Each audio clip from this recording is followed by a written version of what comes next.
that shit till I die. Yeah, I'm on that shit till I die. To your sons! To your sons! To your sons!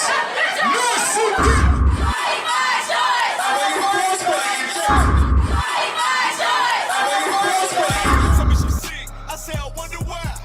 Be running it up and giving it shit. I think she switches sides. They want me to fail, leave me in hell. I keep my hands to the sky. Yeah, no coward, never let your colors fly. I'm on that shit till I die. I stand on that shit till I die. Yeah, I'm on that shit till I die. Been waiting too long now, it's my time. You understand? They ashamed of me.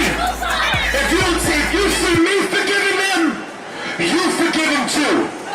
Because here's the thing. That's how you stop black on black crime. That's how we stop the murder rate. Somebody to your sons! To your sons! To your sons!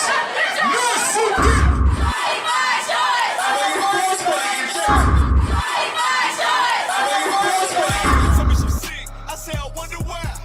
Be running it up and giving it shit. I think she switches sides. They want me to fail, leave me in hell. I keep my hands to the sky. Yeah, no coward, never let your colors fly. I'm on that shit till I die. I stand on that shit till I die. Yeah, I'm on that shit till I die. Been waiting too long now, it's my time. You understand? They ashamed of me. If you see me forgiving them, you forgive them too. Because here's the thing. That's how you stop black on black crime. That's how we stop the murder rate. Somebody has got to say, even though you wronged me, I forgive you.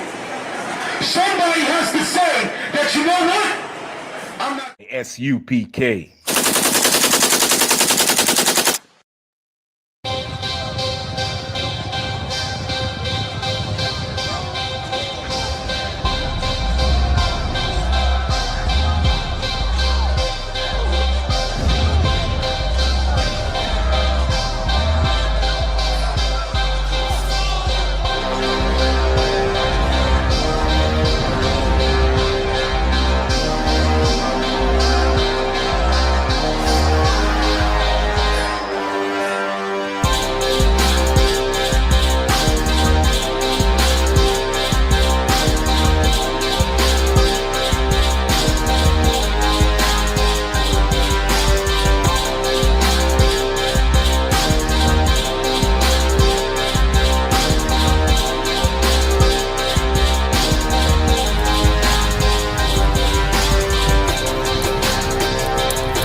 integrated. The Bible is against interracial marriage.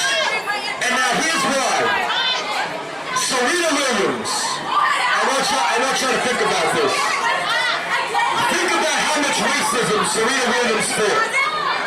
Think about when Serena Williams was a little girl, all the reporters that her father had to protect her from. Think about all the rumors that were spread about her being a man. And now think, she was the highest paid female athlete in the world. Now she has a white seed inside her room. Where is all her money and riches going to? Is it going back to the hood? Hell nah.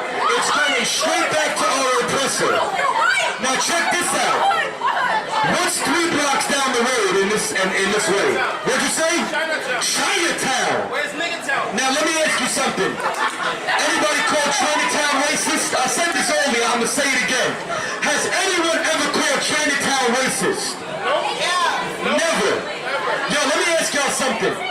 If y'all ever applied for work or a job, have you ever tried to put an application in Chinatown? Now why not? Why would you not put an application in Chinatown? They won't hire you. Yo, now here, check this out. When they come to the hood, when they come to Roxbury, when they come neighborhoods. They come and they put a restaurant in our neighborhood. Yo, now let me ask you something. Check this out. When you go and you look in that kitchen, who's cooking the food? All Chinese people. Ain't no Mexicans in that kitchen. Yo, but here's the thing. You go to the Italian restaurant, it's Mexicans cooking. You go to the French restaurant, it's Mexicans cooking. Because the Chinese won't hire us. They only hire themselves. And then you know what they do? The Chinese now take $11,000 a week selling us fried chicken and rice and a soda. Now here's the thing. Do y'all think fried chicken is Chinese culture? Do you think fried chicken is an ancient Chinese recipe? So who the hell are they catering that to? They're catering it to us. So they make $11,000 a week selling us cat, rat, and dog and bat, right? Passing it off as chicken. And then they take that money and do they put it in the hood? They bring it right back to the hood. I mean, they bring it right back to their hood. They bring it right back to Chinatown. And as a result, they become rich and we become poor. It is basic economics. That is microeconomics. So if that's the case, why do we let them come in our neighborhoods? Why do we hire them? Why do we allow the equal opportunity that they will not allow us? So now, here's the thing though. Yo, I applaud the Chinese. And you know what? And here's what I'm tell you. But, hear me out. Listen very good.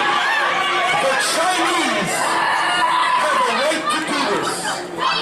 Every race has a right to establish their own neighborhood. With their own stores. With their own God. With their own employees. And guess what? So do we. So do the black Latinos and Native Indians. We have a right. But let me ask you something. What happened to our businesses? Anybody know? Well, they bombed them. But here's the thing. What did we do after they bombed them? Get his brother here. This is an educated man right here. He said that we integrated with them. Now, when we integrated, we became weak and they became strong. We became poor and they became rich. Because integration destroyed our neighborhoods. It destroyed our infrastructure. So here's my question, right? How many black universities opened up before the Civil Rights Movement? More than that. 190. Now, give me the circa year. Here is good. Give me the circa year that the HBCUs were created. In the 1800s. Howard, yeah, Howard. Go look at them. Do you know when the Emancipation Proclamation happened? What, 1864? How many of y'all heard of Black Wall Street, Tulsa, Oklahoma? Put your hand up. Now, what happened to Black Wall Street? They bombed it. Now, what year did they bomb Black Wall Street? You so close. Give us your hand. Give our hand too. You understand? In the 1920s. Now, do the math. How many years from Black Wall Street to the end of slavery was it? About 50? Give or take, right? About 50 years. Check this out. They called Black Wall Street a Black Beverly Hills. They said that it took 1 year for $1 to leave the community. Now, how fast does the black dollar leave?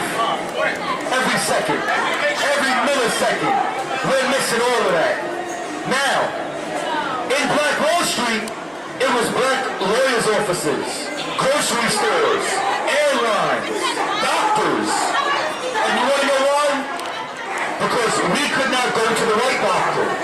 So as a result, we had to be our own lawyers and doctors and grocers and farmers. And now, here's the thing. How many years are we removed from civil rights?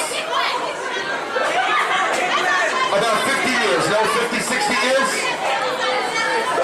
Now here's my question. Earlier, I asked you how many universities, black universities, opened up before integration? What was the answer? 190. Now here's my question. How many opened up since integration? Just lost a lot. Zero. Zero. Zero. And you know why? Because we wanted to go eat a white unseasoned hamburger. We wanted to go sit on the white dirty toilet. We wanted to go and support their businesses. So check this out. When we started going to the right school and the right restaurant, what happened to ours? They closed down. Yo, you ever like think it's crazy that we're the only group of people that you have to say buy black? Like, have you ever heard buy Asian? Have you ever heard buy Arabic? Everything's made in China anyway. So it's like, why is it we have to tell black and brown to unite? Why is it we have to convince each other to support one another? Because that's how much we hate each other. Because Martin Luther King's dream was our nightmare. You know, they always talk about Martin Luther King and his famous speech about how he wanted all races to join together. But you know what they don't tell you? What was his quote from his last interview? His dream was a nightmare. I fear as though I have integrated my people into a burning house. Right. We realized that we integrated into a burning house. And we lost our businesses. We lost our infrastructure. We lost our universities. So now, what do we have to do? You know, I said this earlier. Y'all think I'm made of sugar? You think I'm a milk? Like, you think that moves me? You think I'm gonna get angry? What is this, the Wizard of Oz? I never know! Nah. Let me tell you what's gonna happen. First of all, now let me tell you what's gonna happen. Y'all see this? Now I want y'all to know something. This is the fault of Christianity. This is the fault of Martin Luther King's dream. This is what happens when black people are not taught to love other black people. Hey bro, don't go to jail over there. Ain't no black or Hispanic gonna go to jail over my watch, you understand? They ain't gonna do nothing. That shit ain't matter to me, but listen, I appreciate the respect that you gave me today. You understand? Because you know I'm here for black and brown love. But let me tell you something. If you don't see me getting mad, you better never get mad. You understand? They assaulted me. If you see me forgiving them, you forgive them too. Because here's the thing. That's how you stop black on black crime. That's how we stop the murder rate. Somebody has got to say, even though you wronged me, I forgive you. Somebody has to say that, you know what? I'm not going to throw water on you either. And you know why? Because black lives really matter over here. Nobody tell you crack. You know why? Because I never saw you before. But you a black man like me. And it works out. My whole life was trying to find something to follow. Had loyalty every make Omaha different from New York are just incidental. The problem exists because white people think they're better than black people, and they want to oppress us, and they want us to allow ourselves to be oppressed. This is I agree with you perfectly. This is the basic problem. Then what do you that want to white talk to me people about? think they're better What is it than that I can others. do? I can't solve the problem. You guys pull the strings that close schools. You guys draw the boundaries that keep our kids restricted to the ghetto. You guys write up the restrictive covenants that keep us out of houses. So it's up to you to talk to your brothers and your sisters and persuade them that they have a responsibility. We've assumed ours for over 400 years, and we're tired of this kind of stuff now. We're not going to suffer patiently anymore. No more turning the other cheek. No more blessing our enemies. No more praying for those who despitefully use us. We're going to show you that we've learned the lessons you've taught us. We've studied your history, and you did not take over this country by singing "We Shall Overcome." You did not gain control of the world like you have it now by dealing fairly with a man and keeping your word. You're treaty breakers, you're liars, you're thieves, you rape entire continents and races of people. Then you wonder why these very people don't have any confidence or trust in you. Your religion means nothing. Your law is a farce, and we see it every day. You demonstrated it in Alabama. And I can say you because you're part of the whole system. You profit from it. In fact, you make your living from it. You couldn't walk around and talk to people, stand up in your pulpit on Sunday and preach nice little songs and say, now we're going to give thanks to the Lord for he is good and old Jesus be among us. As far as we're concerned, your Jesus is contaminated, just like everything else you tried to force upon us is contaminated. Well, so you can have him. And here's what I'll say. I wish you would follow Jesus like we followed him. Because if you did that, then we'd be in charge tomorrow. I think the problem is so bad that we can have no understanding at all. You think it's gotten to the point where there can never be that reconciliation? No. You talk about justice, and it means one thing to you, and we talk about it and it means something else to us. And it'll always be that way. And I'd like you to know I have a terrible feeling against preachers because I think you guys are the ones who are largely responsible for the problem in the first place. And you can accept it or not any way you choose. And for you, this may be an excursion, you know, across the line. What about the person that wants to listen? I genuinely feel that I want to listen. Well, if you listen and try to do something, you get kicked out of your church. See, that's the way your people are. Well, we do make changes, right? So the changes that have come have been drastic. God bless you, little brother. Yes, sir. Come back and see us again sometime. And don't look back in anger. Thanks for taking it so well. He thought we were going to do in here like they do to us. If we went in one of their places, everybody would have jumped out their chairs and got some ropes together and hung one of us. We couldn't even go in one of their places like this.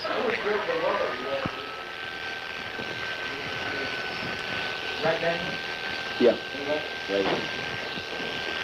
Which is the bigger threat to American democracy and the Constitution? A Vietnamese mother suckling her child, or a white racist governor in Alabama who says, in so many words, to hell with the Constitution and Johnson and everything else?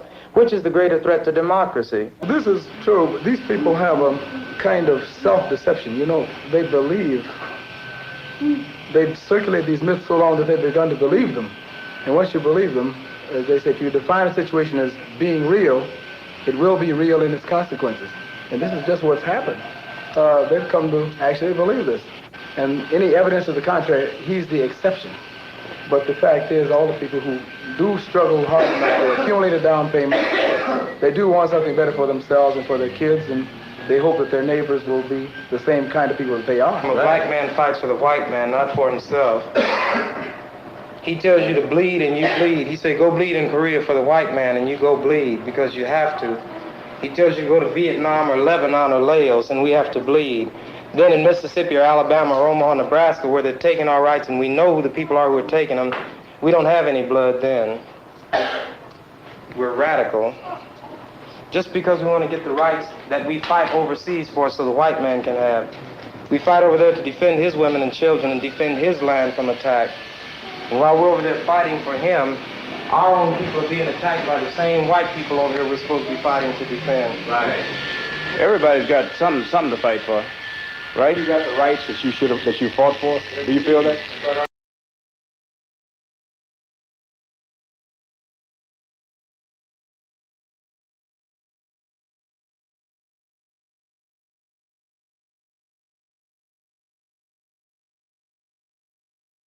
Tanya and joined the ranks of the SLA.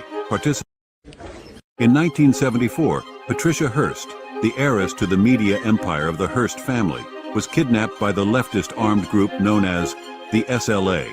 2 months later, Patricia adopted the name Tanya and joined the ranks of the SLA, participating in bank robberies. She declared herself a member of the SLA, armed herself, and even posed for photographs.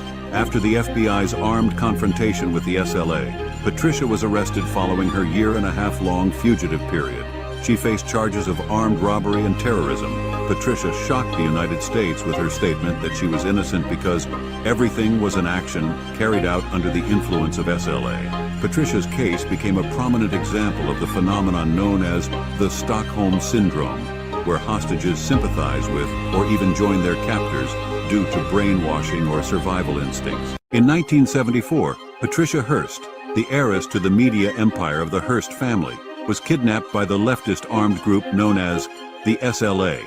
2 months later, Patricia adopted the name Tanya and joined the ranks of the SLA, participating in bank robberies. She declared herself a member of the SLA, armed herself, and even posed for photographs.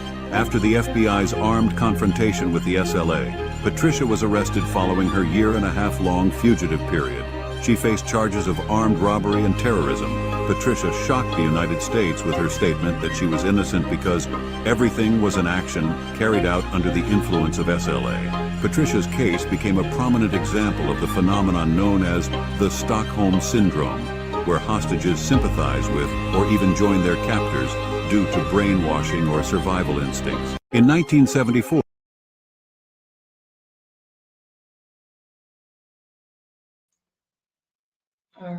Christ. Stroke down. So yeah, there you go, right there. Yep. Just like what you just did. Just stroke down. No, it's not. I mean, not all the way down, up, so we big, yeah. You see that right there. Hold on. Oh. Check this out, Bob Kershaw.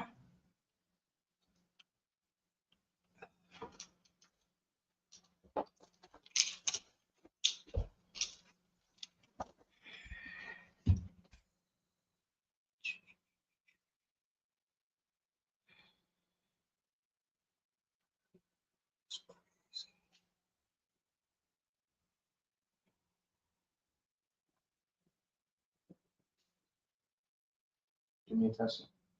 Testing 1, 2. You can do the testing. Testing 1, 2. Testing 1, 2. I heard it. Okay, give me a second. No.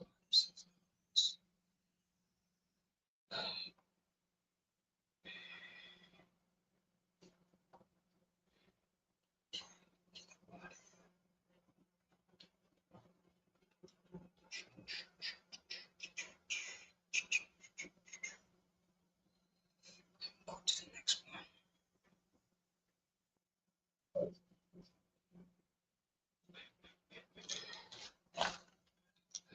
When a lot of people ain't come.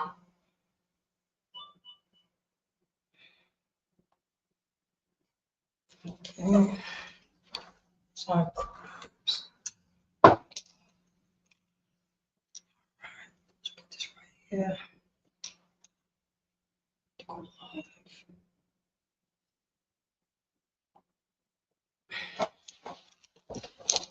All right, we're live on Facebook. Sign Christ. Shalom. Yahweh Shem Yahshua Rakatah to the brothers. Shalom. Yahweh Shemar Atam Bashar to the sisters. I'm preaching officer Paratazar out of NoCal, Yonkers, New York. This is the ISUPK, the Israelite School of Units Practical Knowledge. Started off at 1 West 125th Street, Harlem, New York, under Commander Junior Honor. Since 1969, we've been teaching the so-called Blacks, Hispanics, and Native American Indians with Negro and Indigenous descent. They are God's chosen people according to the Bible. Let's clap it up for the Most High in Christ. Once again, since 1969, ISUPK, the Israelite School and Europe School Practical Knowledge, have been teaching so-called Blacks, Hispanics, and Native American Indians the truth about the Bible and the truth about what is brotherhood and sisterhood. Since 1969, ISUPK have been teaching so-called Blacks, Hispanics, and Native American Indians You know what I'm saying? The Negroes, the niggers, the Smiths, the wetbacks, about brotherhood. About brotherhood, according to the Bible. Let's clap it up for the brotherhood and sisterhood. They're going to be, you know what I'm saying? They're going to be, you know what I'm saying? They're going to be blacks and Hispanics and Native American, and we're going to show each other. Let's clap it up for that. You know what I'm saying? Baba Gashar, read the title of the class. Israelites, God's chosen.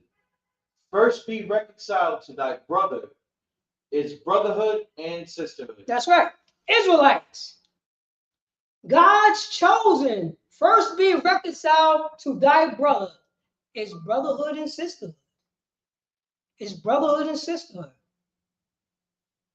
Because we don't know how to reconcile our differences with our brother. We go along with our slave master. We go along, you know what I'm saying, with white Jesus doctrine. We go along with these troglodytes, these cave dwellers, these snow roaches. We go along with the organized lie that said the greatest man on earth, Yahweh Mashiach, and of course Jesus Christ, it's a white man.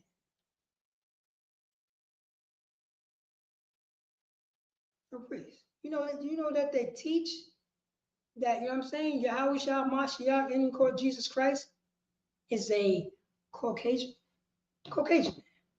Blonde hair, blue eyes. Sometimes he shaved, sometimes, you know what I mean? Sometimes he got a beard, sometimes he got the butt face. Matter of fact, Baba Gashar, you know what? Priest and all, you know what I'm saying? Priest and officer of 50, Lakam Ya'alis in the spirit. Because I was gonna ask him, pull up anything that say Jesus on it. And you would see Joe Biden and Donald Trump. You would see Tom Hanks. Look at this. Sistine Chapel. This is the 16th chapel. You know what I'm saying? The so-called Mexicans is who's God's chosen people. The Venezuelans. Right now in America, it had propaganda against Venezuela. You know that's what's going on right now, right? They're slightly going to move away from the Mexicans and go about Venezuela. But look at this. Sistine Chapel, I believe that's in Italy, which is supposed to be a painting rendition of the Most High and Adam during the creation. Look at that. Look at that. You know what I mean? That's pederasties. You know what I mean? You got to realize what type of temperament, what type of culture, who would paint a picture like that? According to how they believe the Bible. Because you see that nakedness? You see that man? Remember, in Greek culture, in Roman culture, pederasty is that an older man can have sexual relationship with a younger man. That's how you tell which one is older and which one is young. The one with the beard going to have sexual relations with a young man who don't have clothes on. You know that's against the law. We're looking at another man's nakedness. Here in ISUPK, see, we have integrity in here. In ISUPK, we teach blacks, Hispanics, and Native American Indians to think differently when it comes to how you dress. How to, you know what I'm saying? How to look at the world. How to look at your brother. How to look at your sister. According to, you know what I'm saying, clothing. Here in ISUPK, if a man walk around with a tank top on, that's considered naked to us. What, you going to try to show your guns off to your son? Oh, you want to show your guns off to the world, huh?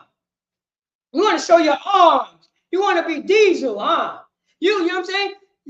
Those arms belong to that person's wife, not to your son and daughter. Why your son and daughter want to look at your arms? Want to look at you? We try to look sexy in front of our sons and daughters?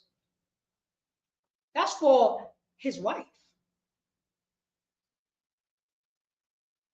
You know what I'm saying? Women who's walking around half naked. A mother showing off her cleavage. You see what I'm saying, priest? You know what I'm saying? Showing off her, you know what I mean? What's on her chest, her breasts. They claim that it's cover up, but she got on a tank top. She want to be sexy in front of her son. That's what she want to do, priest. See how disgusting that is?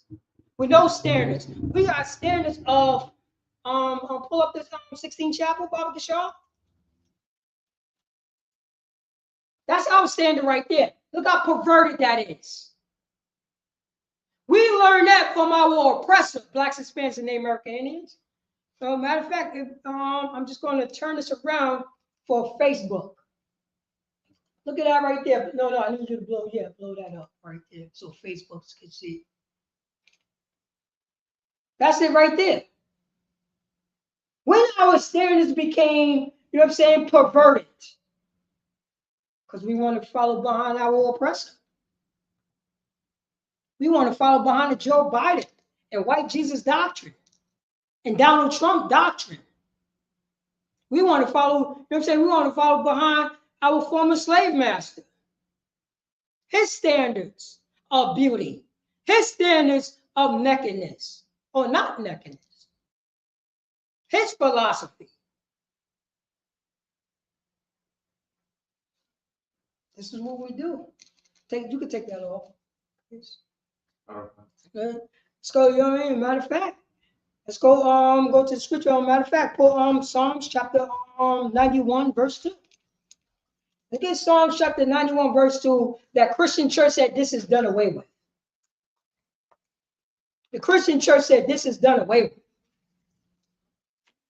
Done. The book of Psalms, chapter 91, verse 2. I will say to the Most High, He is my refuge and my fortress, my God. In Him I will trust. Baba Gashar, start off from verse 1. Let's get some context. And let's find out who the he is. Go to verse 1 right there. Okay. Book of Psalms, chapter 91, verse 1. Mm-hmm. He that dwelleth in the secret place of the Most High shall abide under the shadow of the Almighty. So it says right here, Israelite. Right, this is Solomon wrote Psalms, right? Psalms is David. David wrote Psalms right here, and this is a song. A lot of people see this is supposed to be sung right here. You know what I mean? This is a song right here. He said, "He that dwelleth in the secret place of the Most High shall abide under the shadow of the mighty." He is an Israelite who's following the Lord's statute commandments. He is the Israelites that have brotherhood and sisterhood, because he's in the shadow of his God. Not everybody's God, his God. Read on. Matter of fact, just keep that in the whistling, the verse form. So you have to jump, keep on jumping like that. All right. No, just go back up and just do one step back. You're gonna go back into that. Matter of fact, just click on that. Click on Psalms, and just scroll down. Hold up. Now go up here and then down. Put that. There you go. Now scroll down. There you go. Reverse 2 again, Baba Gashar. Book of Psalms, chapter 91, verse 2. Mm-hmm. I will say to the Most High. Say that again. I will say of the Most High. You know what I'm saying? Blacks, Hispanics, and Native American Indians. You know what I'm saying? Our brother right here, David, our king that unified the 12 tribes of Israel. The so-called Blacks, Hispanics, and Native American Indians of today. You know who he unified, priest? He unified Simeon and Levi. You know that's what he unified. Right? He unified that. You know he also unified. You know what I mean? Because right now on the island of Hispaniola, Haiti, you know what I mean? Haiti and the Dominican Republic, there's no unification. Those are God's chosen people. You know that's what David did. That is unified that island right there. You know what? You know what else, Albert? You know who else is fighting and we don't know about that? You know what I mean? You know who else who have a hatred towards one another? I found out the Mexicans and Guatemala, which is they right on the border, they fighting amongst each other. They don't like each other. Mexicans is racist against Guatemalans. I did not know that. You see what I'm saying, Bruce? How? Wait, hold up. You're trying to say Mexico is racist against the Guatemalans? You know who unified them? Our brother David. He unified that. You know what the priest and the prophet of ISUPK, you know what I'm saying? Matter of fact, who else got beef right now? Who else got beef amongst the tribes? Oh, guess who got beef among the tribes that I did not realize?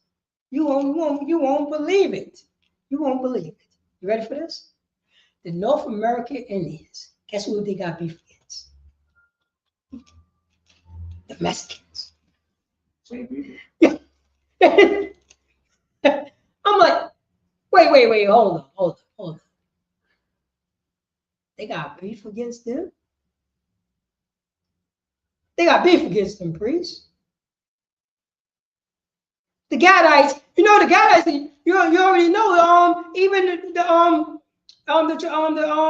Seminole Indians, guess who they got beef against? Oh, guess what they got beef against? Oh, man, you'd be surprised. I'm like, why are these people fighting?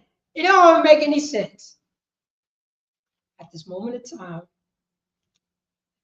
you know what I'm saying? The Seminole Indians got beef with the African Americans. Oh. I know that, but it's prevalent now. It's prevalent now. You know what they fighting over? Oh no, you ain't Native American Indian. You know what they say? We was old, you know what I'm saying? You got the other one say, where's the slave ships? We wasn't never put in slavery. Oh no, you're a different type of people. You was the people that was in slavery. But there's history that the Simeonites was helping African Americans to escape. What they was helping with? You know what they was helping them with? Sir, what's that? They were escaping them from slavery. They would say, "Yo, come here." So where did the intention happen? Because the same thing with the Mexican. You know the Mexicans say, "Come to Mexico." You know that city is still there, priest. The African American, you know what I'm saying, who flooded, who went into Mexico. You know that city is literally still there. With the Seminole Indians, everybody's still there. There's a whole village. There's a whole goddamn village. It's still there. Every year they celebrate when, you know what I'm saying, when they went into Mexico, when they got their freedom. Everybody forgot about that history? People, we forgot about that history? Well, we shall read the title of this class. Okay. Israelites, God's chosen. First be reconciled to thy brother. Say that again. First be reconciled to thy brother. First be reconciled to our brother. Read on. Is brotherhood and sisterhood. Is brotherhood and sisterhood. Bob Gasol, look up the definition of reconcile. You know what I mean? So we can get some, you know what I mean? So we can know so we know our brothers and sisters understand what reconcile means according to the Bible. For blacks, Hispanics, and the American, because we never, you know what? We never heard that word before. Or if we did hear it, we don't know what that means. In real time. Amongst, you know what I'm saying? Amongst our people. Read that? Yeah. God, reconcile restore friendly relations between, cause to coexist in harmony, make or show to be compatible, make one account consistent with another. Oh man, do you understand? This is what reconciled mean. It say to restore friendly relationship between us. Can we restore friendship?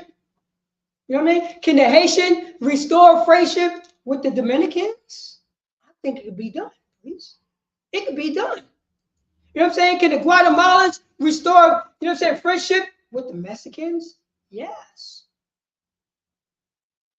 Yes. It could be done. You know what I'm saying? The download beef with the, you know what I'm saying, with the Puerto Ricans and the Dominicans. Ooh, I was there.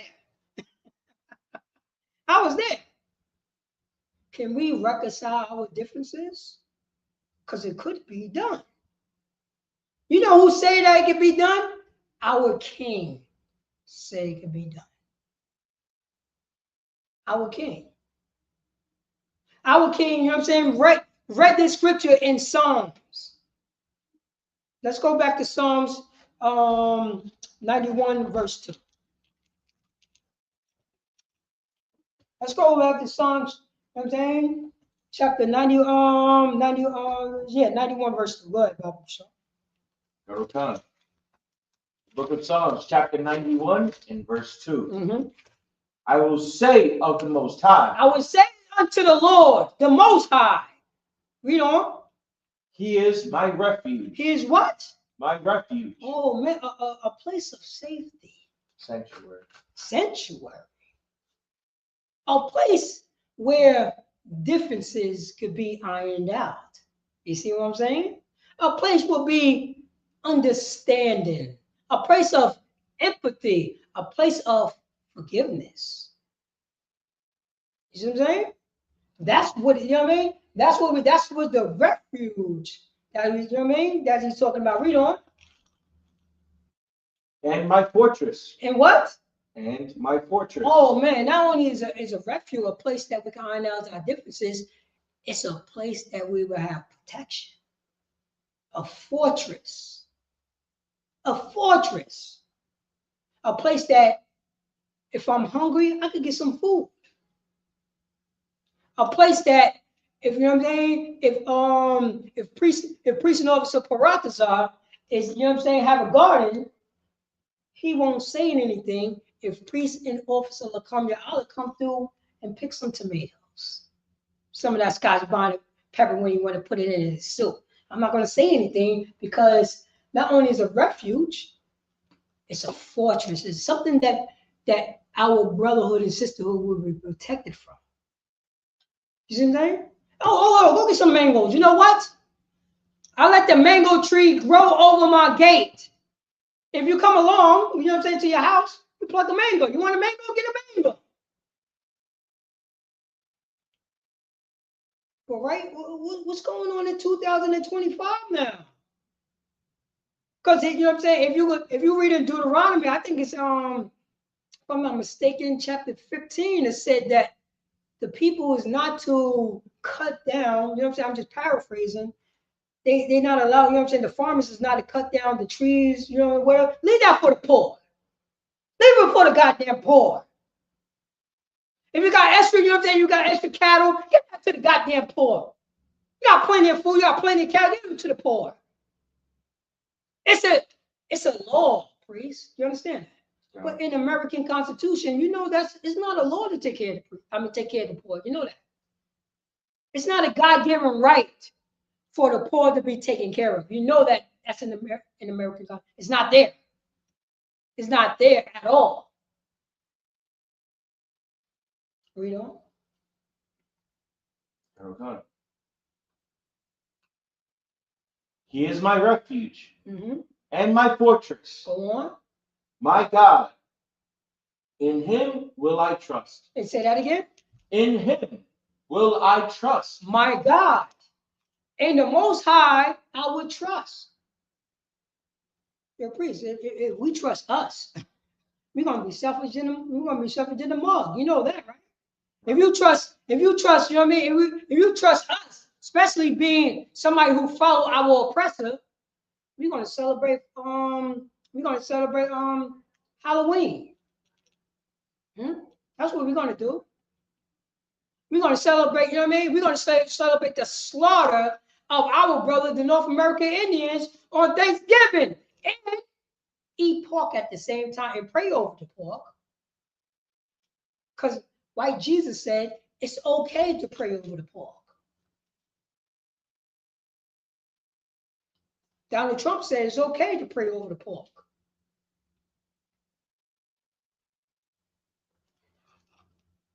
Here in America, it's such a hypocrisy. You understand that? The hypocrisy is so bad that the janitor can't get no food. The janitor that worked in Congress, the one who was sweeping up the floor and cleaning up the goddamn bathrooms, he don't get a check. But guess who get a check? That congresswoman, that congressman. Donald Trump still get a damn check. Joe Biden still get a goddamn check. Hillary Clinton and George Clinton haven't been president since over, you know what I'm saying, damn near 2 decades. He still get a check from the goddamn government. He still get food stamps from the government. You think, you know what I'm saying? You think Hillary Clinton is paying out her goddamn pockets for some food, or she get food stamps from the government? Anybody? Only rich people get food stamps. You know that, right? Only rich people get food stamps. This is what's going on.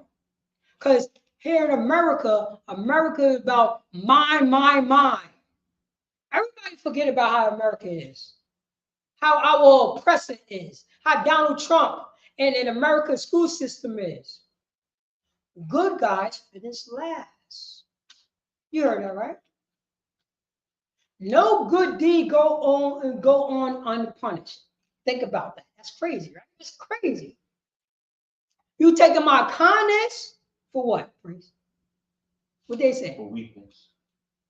By me being kind, by me helping you out, that makes me weak? Who did we learn it? How do that? That don't make no sense. But it makes sense if we following white Jesus doctrine. Oh, it makes perfect sense. You know that. It makes perfect sense. That's nuts right there. You know what I'm saying? If I give you, you know what I'm saying? If I give you an inch, you would take a yard. Oh my God, what you mean? If I'm being nice? You will abuse me because I'm being nice.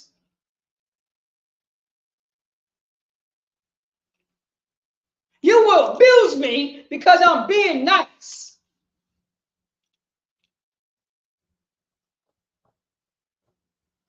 We in that type of society right now.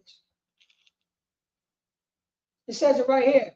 I will say Salakia, I will say of the Lord, He is my refuge and my fortress, my protection, my God.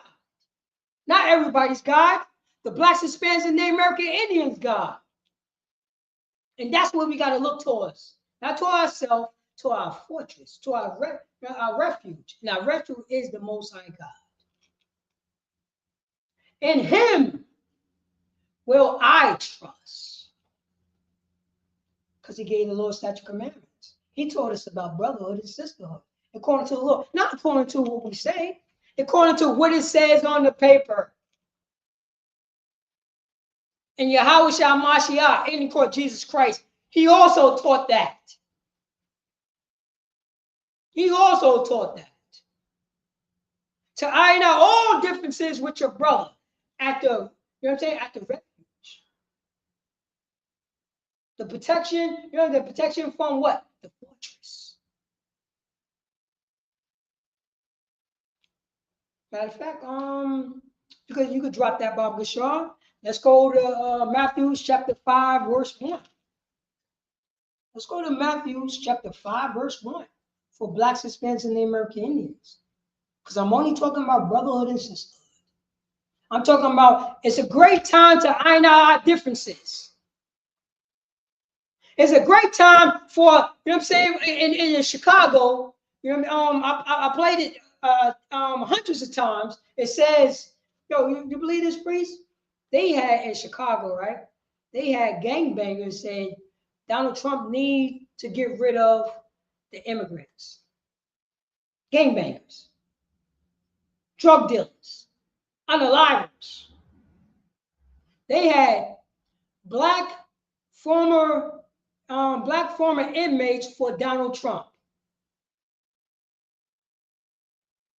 You know what they said? These Mexicans taking all our jobs. These Mexicans getting all these vouchers. These immigrants is getting all these house vouchers. Did the house vouchers? Do you see any African Americans getting them house vouchers yet? When ICE is going through and kicking down our brothers and sisters' door and zip tying all the goddamn babies, did we get those vouchers? I don't think we got the vouchers yet, please. Before everybody talk about the immigrants, did we get their vouchers then? It's a con game. It's a goddamn con game. Bible Shah, read that book, chapter, and verse. I mean, we're gonna read down. We're gonna start reading down. This is the book of Matthew, chapter 5 and verse 1. Mm-hmm. And seeing the multitudes, he went up into a mountain, and when he was set, his disciples came unto him. So now this is Yahushua Mashiach. He went to his peoples. You know, he went to Yonkers right there. He went to Yonkers. That's what he went. He went to the hood in Yonkers. He went to Whitney Young. He went to School Street. He went to Slow Bombs. He went to Lawrence. He went to Woodworth Cottage. That's what he went to. You know what else he went to?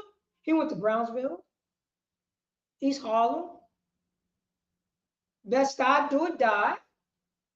Now, you know that's what he went to, right? Because that's where his peoples was at. With his mans in them. With his mans in them. Read on. Verse 2. And he opened his mouth and taught them, saying, Wait. Read that slow. Let them. What preacher of the Kashaku will always say? Let them taste the words. Let them taste those words. Say that again, verse 2. Start from the beginning. Verse 2. And he opened his mouth. And then Yahushua Mashiach opened up his mouth to his kind, his kinfolk right there. Read on. And taught them. And what? Taught them. Oh, he taught blacks, Hispanics, and Native American Indians. He taught blacks, Hispanics, and Native American Indians who they are. You know what I'm saying? With to understand you are God's chosen people. You know what I'm saying? You are the daughter of Zion. You know what I'm saying? You are the sons of Zion. You are the sons and daughter of the living God. You know how I know? Because I sit on the right hand of my Father. Our King. Our King. This is what our King, you know what I'm saying? Our King's preaching. Okay, anything, we're gonna go to this, to Matthew chapter 1, verse 45. Can anything good come out of Nazareth? Yahushua is from the block. You know that, right? He's from the block. He's from the block. He's that brother from the block. He knows what's going on. He had, you know what I'm saying? He grew up in the crack epidemic. He grew up in that. You know that? He saw what was going on in the crack epidemic. In the 80s. I mean, the heroin epidemic in the 70s. The crack epidemic, you know what I'm saying, in the 80s. The crack, heroin, and dope epidemic in the 90s. He grew up with all that. He saw his people. And he's gonna remind them and teach them who they are. You know? That'll come. And taught them, saying, verse 3, Blessed are the poor. Wait, say that again. Blessed are the poor in spirit. Blessed are the poor in spirit. That's what he said. He said, blessed are the poor in the spirit. The problem, what he's saying is, he ain't talking about physical poor. He talking about us acting, you know what I'm saying, outside of who we are. That's it. You are poor, but you are rich. You acting like these other nations. You acting like, you know what I mean? You acting like a goddamn heathen who's poor because they don't have the living God. You the only people on this earth that have a living God. Why are you, you know what I'm saying? Why are you acting poor? Blessed are the poor in the spirit. And even though, you know what I'm saying, even though you're selling mango slices on, you know what I'm saying, on the highway, sis, you're still blessed in the spirit. You're blessed. You know?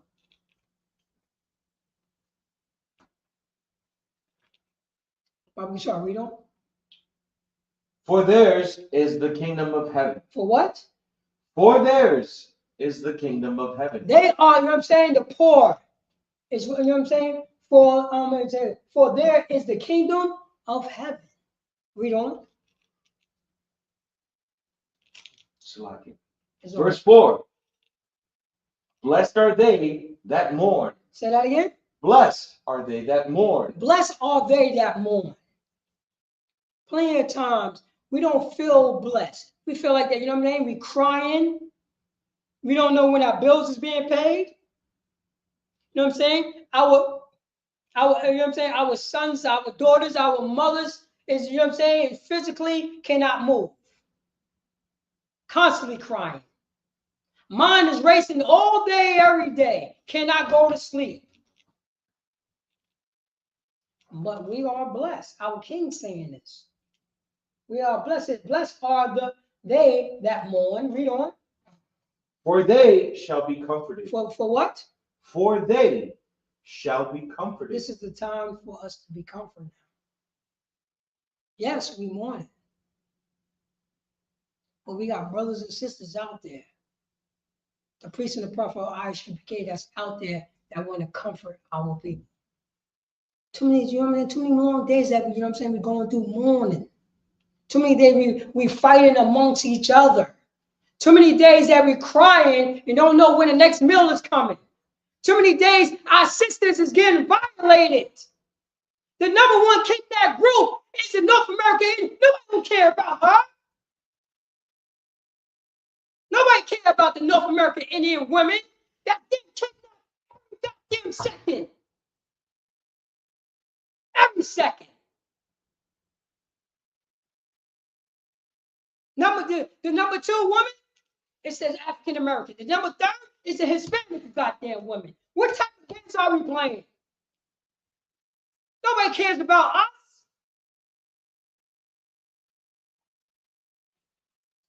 Our mourns need to be comfort now. That fortress need to come. You know what I'm saying? The Lord's fortress need to come. Our refuge supposed to come now. That's what it is. That's the brotherhood and sisterhood right there. That's when, you know what I mean? That's what the brotherhood and sisterhood would see that you need comfort. You know what I mean? We would present the comfort to our people because we goddamn need it. Because we never had it. You know what? We don't know what comfort means. We never seen comforts in our goddamn day. You know what I mean? When this time in this country, we never see what comfort means. We've always been on the defense. Always.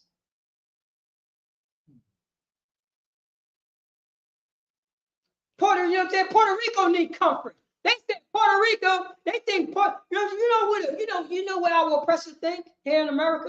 They think Puerto Rico is a different country.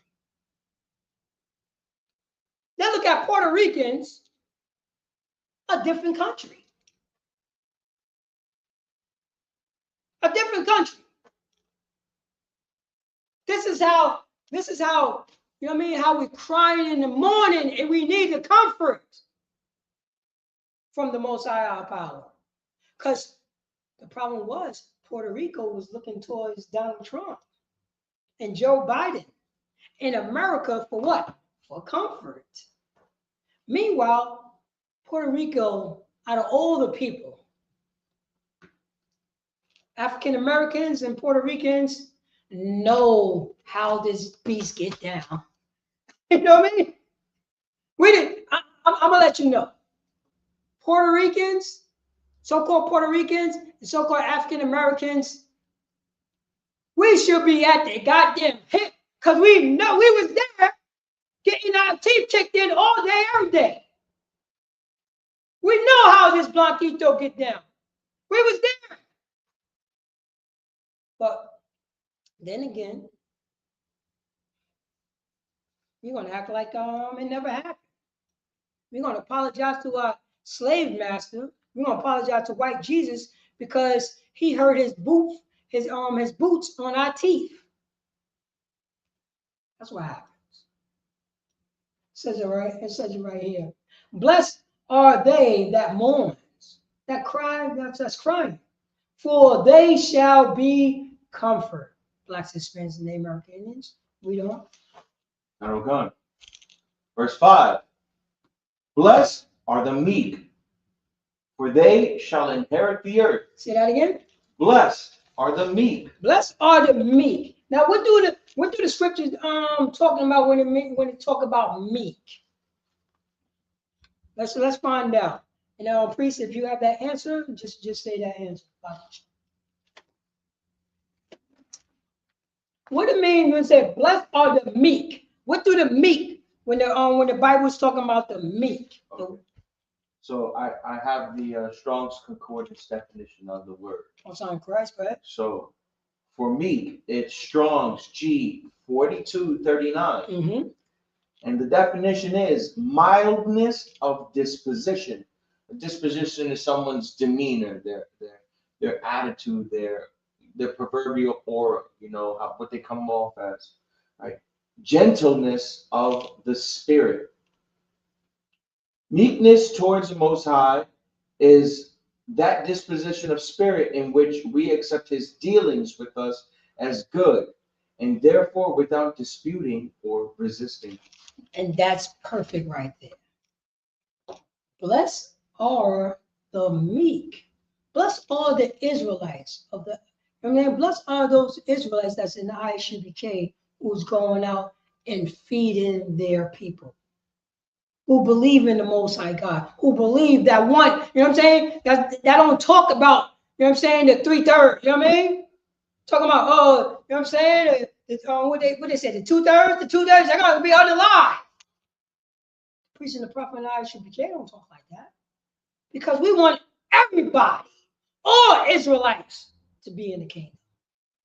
Same way that how Moses taught. You know, Moses said that, right? Moses said it. The Most High God say, you know what? Nah, man, I'm going to make a tribe out of you because these disgusting bastards, they need to go. And you know what I mean? And this Levite brother, so-called Haitian today, stood up and said, yo, God, come on, man. You can't do that. You know what I mean? Show those brothers and sisters some more. They're going to say that you brought it here to unalive us. He wanted all his people to come together, all his people to be reconciled with the Most High. That's what he did. That's that meek spirit that we have, because we remember the days of old. That's why I don't preach against, you know what I'm saying, the 2/3. That don't make no goddamn sense. We understand, yes, it's in the scriptures. I understand that. But it's also in the scriptures that all Israel should be saved. See what I'm saying? All Israel, Yasha Allah, should be saved. And that's what we pray for. That's what we pray for. Blessed You know what I'm saying? Blessed are the meek, the brothers and sisters who believe in the Lord's statutes, commandments, who believe that, you know what I mean, who believe to reconcile all differences with your brother, which is brotherhood and sisterhood. That's what it is. That's a blessing. For they shall inherit the earth. Your priest, do you understand that right there? You see, they shall inherit the earth. That sounds like if you follow my Lord's statute commandments, if you hearken to my Lord's statute commandments, your blessing should be what? To inherit the earth, to take over the earth. That sounds like Deuteronomy 28:1, right? It sounds like Deuteronomy 7:7-6 to me. That's what this is. Who's in a position to inherit the earth? Is the Moabites in a position to inherit the earth? Oh, hell, goddamn no. What about the Egyptians? The Ammonites? The Ammonites? Oh, no. What about the Ishmaelites? No, I don't think so. It's always talking about Yasha'al, the 12 tribes of Israel, who are so-called blacks, Hispanics, and American Indians, is in the to get themselves in the position to inherit the earth. That's the blessing right there. That's our blessing right there. That's what it is. And that's why you got meek in the inherit, because the meek is following what, you know what I'm saying, what the Most High God has told them what to do. Read on. Okay. Verse 6. Blessed are they which do hunger and thirst after righteousness, for they shall be filled. Oh, man, that's what it says right there, preach. It said, blessed are they, Yasha'al Israelites, the meek, which do hunger and thirst after righteousness. So we already know it's not talking about food. It's talking about you feeding. You know what I'm saying? You're hungry for how to be a better Israelite, according to the Lord's statute commandments, according to the Most High God. How can I be better? How can I do better? I was a selfish bastard. I'm learning, you know what I'm saying, how to talk to women. I'm learning how to, you know what I'm saying, how to be understanding towards my brothers and sisters. How can I learn that? Oh, I gotta read this Bible. I need somebody to teach me. Blessed are they which do hunger and thirst after righteousness. We thirsting, we hungry after the righteousness of the Most High God. Bob Gashar. Matter of fact, just pull the scripture said, my righteousness is the everlasting righteousness, and thy law is thy truth. Okay. Thy law is thy truth. Because it says, remember, this Bible, there's nothing new underneath the sun, on the sun. The Old Testament, the Apocrypha, and the New Testament say exactly the same goddamn thing. I think it's in Psalms 151 or something like that. I mean, see here, my everlasting is everlasting, and thy law is thy truth. Yep, that's it right there. Yep, 119, 142. 119, 142. Yep, read that, Bob Bishop. Matter of fact, read go back to Matthews and read that, and then come to that scripture. Hunger. Go back to. Oh no, go down, go to hunger. Let's hear. The book of Matthew, chapter 5 and verse 6. Blessed are they which do hunger and thirst after righteousness. Now go to Psalms. Thy righteousness, the book of Psalms, chapter 119 and verse 142. Mm-hmm. Thy righteousness is an everlasting righteousness. Go on. And thy law is the truth. And thy law is the truth. Thy righteousness is an everlasting righteousness, and thy law is the truth. And you don't know anything about God, please. And if I may, sir, Mm-hmm.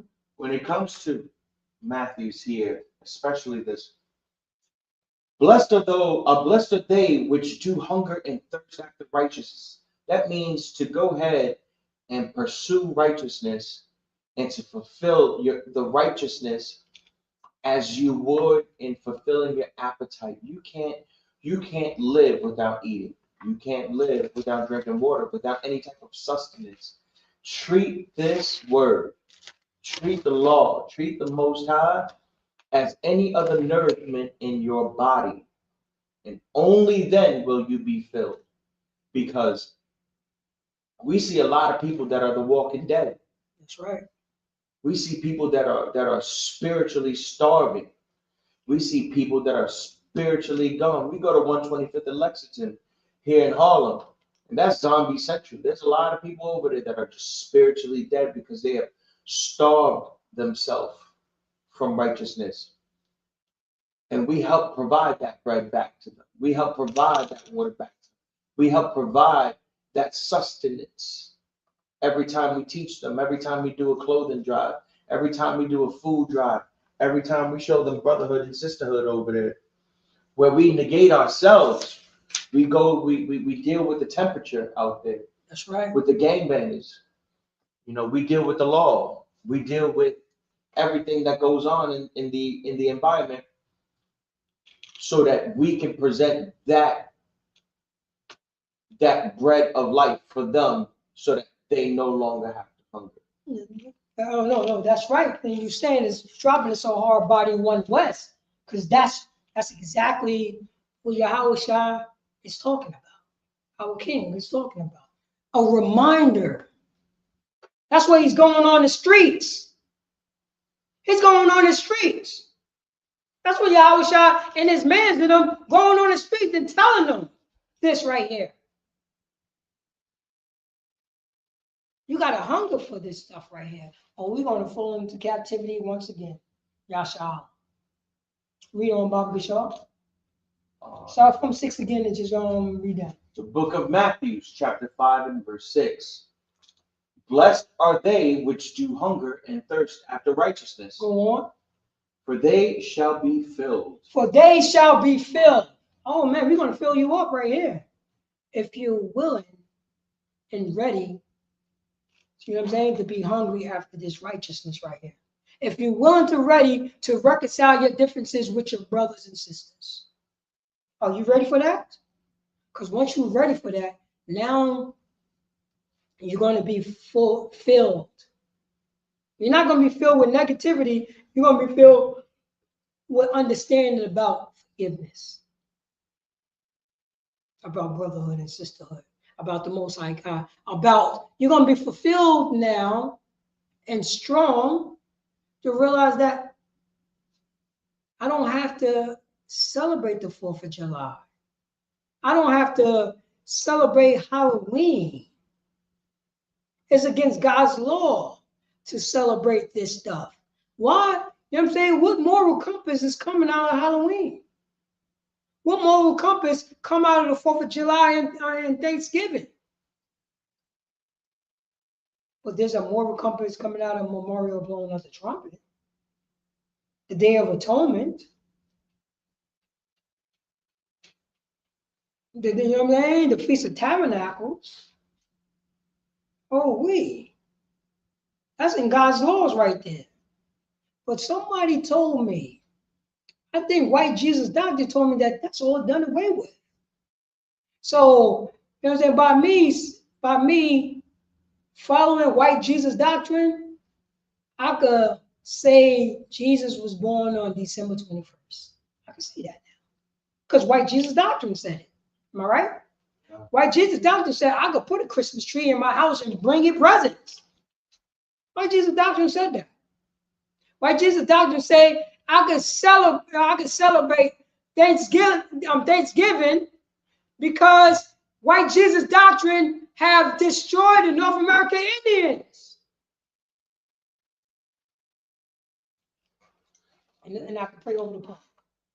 Go ahead, you was about to say something? Yeah, and if I may, what the heaviest thing in this, for verse 6, is that word righteousness. Because you can hunger and thirst into the wrong things. You can hunger and thirst into, you can and thirst your way into Islam. You can hunger and thirst your way into Christianity. You can hunger and thirst your way into all types of whoredoms, right? There's something here in Proverbs 23. I'll start from the beginning if I may. Matter of fact, put it on the screen, then we can just click back. Down on the screen so the people can see it. Let me get it right quick. Salakia, Proverbs 23 and 1. There you go. Proverbs 23. And just press the share button. That's it. It's just going to switch out. There you go. It's sharing now. All right. Proverbs 23 and verse 1. When thou sittest to eat with a ruler, that means when you're sitting with a person of importance, right? Someone that's big. Consider diligently, think carefully what is before thee. Think carefully about what's going on in front of you right now. Be cognizant of it, right? Put a knife to thy throat if thou be a man given to appetite. That means you're better off to put a knife to your throat if you are easily seduced by that man of power in front of you and what he has to offer you, right? You have to hunger and thirst for the righteousness, right? Put a knife to your throat if thou be a man given to appetite. Be not desirous of his dainties. That means the stuff that he has to present to you. That's right. Right? For they are deceitful meat, right? Because that's a deceitful, thing to have in front of you. It's a trick, right? You're being bamboozled. You're being hoodwinked, right? Labor not to be rich. Cease from thine own wisdom, right? So now we read earlier over here, in terms for Matthew's 5, right? Labor not to be rich, right? And now we just read earlier in Matthew's 5 and 3, blessed are the poor in spirit, right? Blessed are the poor in spirit. And in Proverbs 23 and 4, it says, labor not to be rich, right? Cease from thine own wisdom. So now we get a better understanding of what it means for poor in spirit, right? That means you're not one of these fake teachers out here. You're not a deacon, you're not a bishop. That raised up himself. That raised themselves up, right? Because you labored to be rich. People that give themselves their own Hebrew names. People that go ahead and create break-off groups and schisms and make up their own doctrines, right? Cease from thine own wisdom, right? Here in ISUPK, we don't have our own wisdom. Who teaches us? Commanding General Yohanan. That's right. And who taught Commanding General Yohanan? It was the seven heads. That's right. He didn't even have his own wisdom. He didn't even go ahead and created his own thing because he labored not to be rich. That's right. That's right. You got any more on that? Because what you're dropping is so heavy. Matter of fact, go back to what you pulled in Proverbs, because that's a hardcore scripture right God, there. yeah, I'm still in Oh, you still knocking that down right there? God, yeah. And then go matter of fact, when you go a little bit up. There you go right there. Go read verse 3 again. Be not desirous of his dainties. Be not desire of his dainties. Oh man, they love Puff Daddy. Oh, Puff Daddy had all the dainties. Puff Daddy know, your desire. Your desire that you want to hang out with me, huh? Your desire that you want some money, huh? Your desire that you know what I'm saying, you want to do the things that I want to do, huh? So bend the knee. You saw what desire that Floyd Mayweather did, right? We know his desire. His name is, he even said, I'm Money Mayweather. Oh, what is his desire? He had bended the knee. Yeah, he bended the knee. And you know what? And his master gave him what? His desire, the dainty. Oh, his master gave it that dainty all day, every day. We don't. The money was the dainty for him. Yeah, we don't. For they are deceitful meat. Oh man. Oh, that's a. Can he walk with the priest and the prophet ISUPK, the men that have integrity? His integrity is shot. What honor that he have? What master does he serve? What master do he serve? He serves money. Oh man, Mammon. Remember, the Bible says you can't serve two masters. Yeah. You can't serve the Most High and Mammon. Yeah. Mammon is the money. Yeah, man is the money. You can't serve two masters. That, you know what I'm saying? You will love one and hate the other. We know which one he hates, and this is an Israelite man, but he wanted to bend the knee to that daintiness.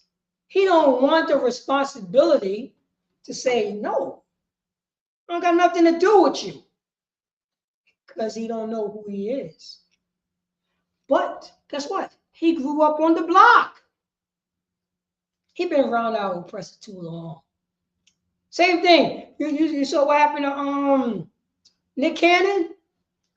We didn't forget about Nick Cannon bending the knee. He bended the knee. He apologized to that. Oh, he acting like it never happened, right? If you get near the priest and prophet ISUPK, we gonna pull you out on that. But we're gonna build you up so you can be a better man, so you can acknowledge, so you can reconcile. Like, yo, man, yeah, I'm bending the knee to these, you know what I'm saying, to these curly fries on the side. Because damn sure, why he didn't call the priest and the prophet ISUPK? You try to say he don't know anything about priest and captain of 13th Battalion to Zion? Try to say he don't know nothing about that, huh? Huh? You know they heard about us, right, priest? Yeah. You try to say Mayweather don't know about the Israelites? He don't know nothing about that, huh? This is what you try to tell me. When the last time you heard from Kanye West? We on the streets. We the reason why the people's talking about the Israelites. We said we put it in your vocabulary to say Israelites now. Not to say, oh, those is Jewish people. Oh no. People understanding the difference between a Jew and an Israelite. All right, that's coming in. Remember, a Jew is an Israelite, but an Israelite is not a Jew. You see what I'm getting at, priest? We're the one who put it out there like that. We're the one to say, what tribe are you in? You know what I'm saying? Leon Cohen? Where the other tribes at? That's what we did. We put guess what? We put the truth back on this earth. That's what we did. God's chosen people, Israelites, so-called blacks, Hispanics, and Native American Indians with Negro indigenous descent. We putting the truth back on this earth. Oh yeah, that's what we doing. Oh, we're gonna do that. You know what I mean? That's what we're gonna do. And we only put the truth. Masculinity, we putting back in the household. Femininity, we putting back in the household. Structure, we putting back in the household. That's what we doing. Empathy, reconcile differences, brotherhood and sisterhood, mother and father, Sons and daughters, we putting that structure back. Because we got, you know what I'm saying? That structure had this, that structure, I mean, our oppressive structure had destroyed us. Matter of fact, you could, let me see, did you finish on that? If I could just. Yeah. Hand your business, priest. I'm gonna go ahead and finish up on that so that everyone can get a better understanding on what it means when Matthew goes ahead and says, blessed are they which do hunger and thirst after righteousness, right? So when we go ahead and see that, we have to go ahead and see where this comes from, right? Psalms 23. And we'll go Psalms 20, we'll continue on and go Psalms 23 and 5. Right? Wilt thou set thine eyes upon that which is not? For riches certainly make themselves wings. You know, riches make themselves wings, right? Man. You know, you and the thing is, what makes this heavy, you know what we say to a rich man? He fly. Oh, he's fly. Oh, he's fly. He's fly. They fly away as an eagle towards heaven. Verse 6. Eat thou not the bread of him that hath an evil eye. This is why it's important to hunger after righteousness only. Because you could starve yourself into something completely different. You have to go ahead and seek the proper sustenance for your spirit. Here with the men of the Lord in the ISUPK. That's right. Right? We're the only men that are qualified, certified, and authorized to go ahead and teach that. Eat thou not the bread of him that hath an evil eye, neither desire thou his dainty meats. Right? Yeah, right? Verse 7. For as he thinketh in his heart, so is he. Eat and drink, saith he to thee, but his heart is not with thee. You know, that's talking about the deception, right? So you might think that you and him are homies, friends, brothers even, right? And then he tells you, hey, here you go. You know, you want the same thing that I got? Sell this dope. That's right. You know? Push this dope, push this crack, push this heroin. Go ahead and unalive that man with the wrong color bandana on. He's the ops. If you do it, you're going to get respect on the block. You know? So, he does not have his heart with you. He doesn't have the best intentions with you. Saith he to thee, but his heart is not with thee. Verse 8, the morsel which thou hast eaten shalt thou vomit up, and lose thy sweet words. Verse 9, speak not in the ears of a fool, for he will despise the wisdom of thy words. Right there. So when it's talking about seeking the righteousness, right? To hunger and thirst for the righteousness, we see here in Proverbs what the definition for the hunger and thirst of righteousness comes from.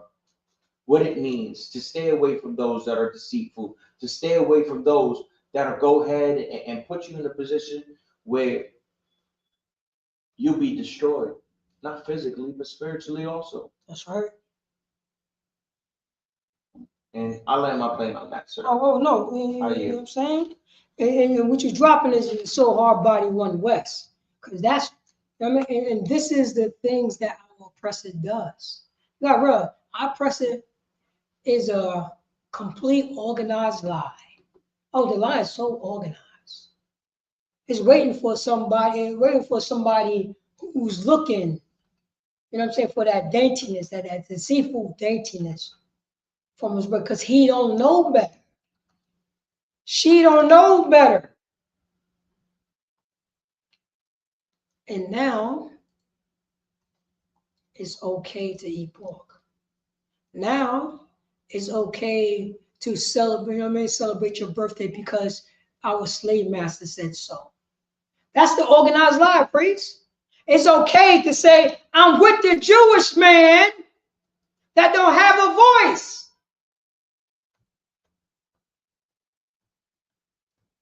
Come on, man. Come on, man. That's that right there. We lost something. When the last time he ever said that about his own kind? See what I'm saying? When the last time he ever said something like that about his own kind? Because you know how many times he said, well, I'm not just black, I'm American. Look like he's down with one race right now. Tell me if I'm lying. He said Jewish people. That's specific right there. That's not the Palestinians. That don't sound like Palestine to me. That sounds like straight up Jewish people. Leon Cohen. That's what it sounds like to me. That he just got to feed his family. So he's going to put out music to slut out your daughters. To unalive and have people, you know what I'm saying? Have people put out there say it's good to do drugs. Because he got to feed his family, right? Right? That sound like a drug dealer. I got to feed my kids. We learn that from our oppressor. We learn that from Jewish people. They got to feed their kids. We learn that from that. I'll be sure. Let's go back to Matthew. John not a one time. The book of Matthew, chapter 5 and verse 7. Blessed are the merciful. Say that again. Blessed are the merciful. Blessed are the merciful. Blessed are the brothers and sisters who just gonna let it go. You know what I mean? Let it go. Show some mercy, yes. Be angry and sin not. Because you're gonna want somebody to be merciful with you, huh? Ain't it? Come on, man. Bloods and Crips.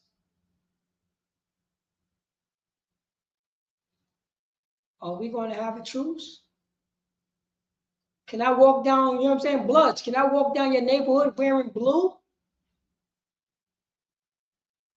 Crips, can I walk down your neighborhood wearing red? Show me some mercy, please. That's according to God. You know what I mean? That's according to our King Mashiach. That's learning from his father. For the 12 tribes of Israel. We can't show each other mercy, priests. We can't show each other some empathy and understanding.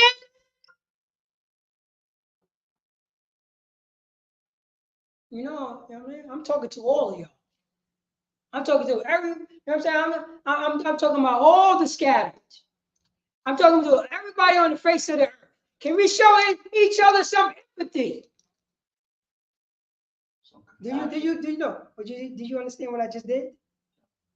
I'm talking to everybody all over the earth. Can we, you know what I'm saying? Yahushua Mashiach teaching us how to show him and how to show each other mercy. Can we show all of us mercy? Compassion. Your priest. Did you just see what I just did? You know I said all, right? Yeah.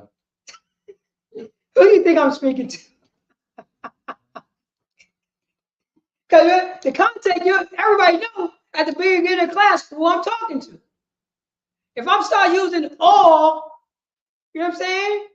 And everybody, who I'm talking about? I'm talking to Blacks, Hispanics, and Native American Indians. Don't get it twisted. See, our oppressor taught us about, because remember, they taught us about how to lie. They taught us deceitful things.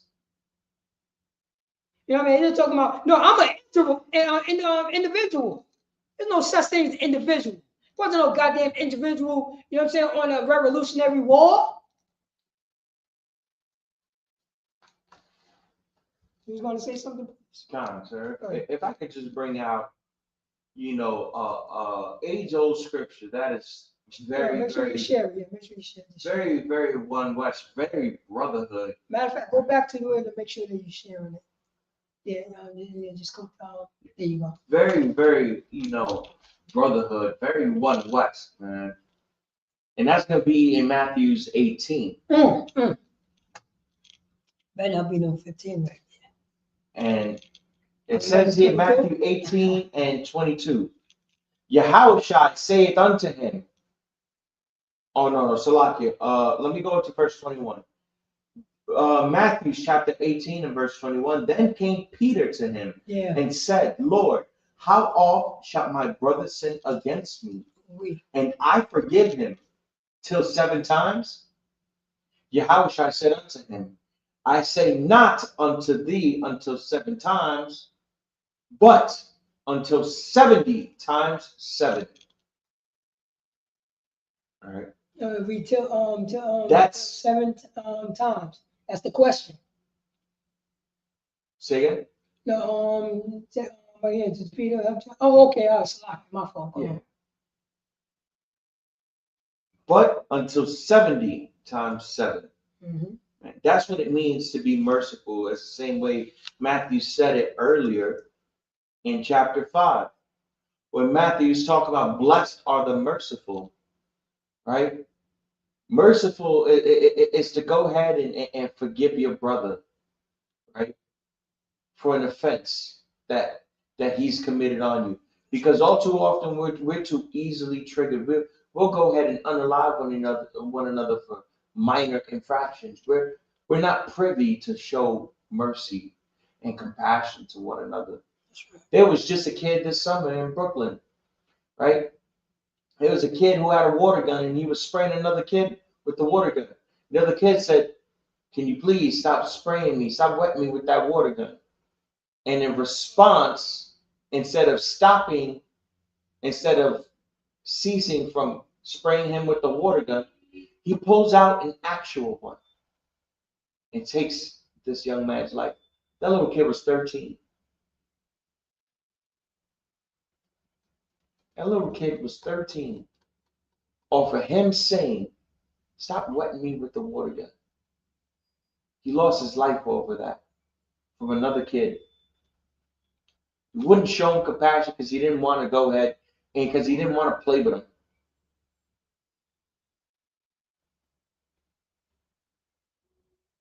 You know what? And this is the reason why we need that refuge, not fortress. You know what I mean? We know that in our culture in the ISUPK, we have kids running around all day, every day. You see what I'm saying? Especially on the Passover. Everybody in the, you know what I mean? It doesn't matter. You know what I mean? If we see a kid do something, get from there. Anybody can talk to the kid. You understand what I'm saying? You know how many kids I talk to. tell them to chill. You know what I mean? Like play fighting and fighting. You see what I'm getting at? You know how many kids I said that to? You know what I'm saying? Since I've been in the truth. And guess what the kid did? The kid stopped. Because I talked to her, like, come on, man, you don't want that. You don't want him to do the same thing to you. So, you know what I'm saying? You need to, you know what I'm saying? You need to say sorry what you wanted over and stop doing that. Stop offending each other. Do you understand what I just said, priest? Because they growing up. You got to realize this is like 5, 6, 7, 8, 9. Like, we got Kayal and Mawal. You know, they always ripping and running and fighting and every. You know that. We always talk to them. We always talk to them. They listen and would stop. You see what I'm saying? Say, yo, do you want to trespass against your brother? No, I don't want to trust you. You know what I mean? So that means that y'all got to chill. You have to play together, but chill. And they will understand because they growing up in the culture of God. They in that meek situation. You understand what I'm saying? But our brothers and sisters that's in the world. That little kid, those 2 little kids. That's Kayal and Kawal. You understand what I'm saying? That's them right there. It only take one. Yo, come on, man. Tell him stop spraying with the gun. First of all, he won't have a gun. Second of all, he's not even thinking about unaliving his brother. Because it's not in the atmosphere. It's not in the atmosphere. Because those two brothers, those two young brothers is growing up with the law, statutes, commandments of the Most High God. Those two, you know what I mean? Those two young ones is growing up with what? Brotherhood and sisterhood. And knowing, I can't unalive Yasha Allah. I can't unalive my brother. He's a son of God. Yo, let me start spraying him with the water. I'm trespassing against him, and he's the son of God. So if he said so, I can't do that no more because you know what I'm saying? I offended him.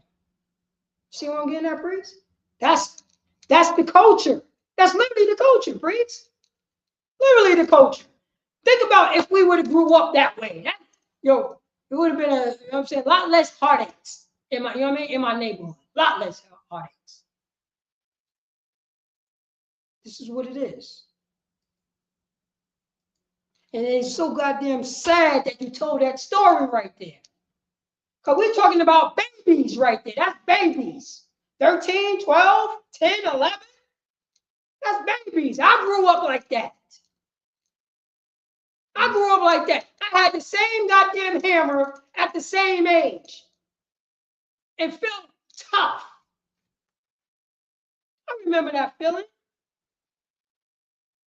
When I was in the world, you know what I'm saying? And I'm talking about the world like when I was in elementary school, man. You got kids in elementary school talking about 9s, 38s, 22s, 32s, and 380s. Word to my dad. That's what they say. As in like, word to their dead homies. 11-year-olds saying word to my dad. They ain't got no dad. But they go ahead and say. Why are we talking like that, man? I was talking like that in the 80s. I was talking about that in the 90s. This is what was going on.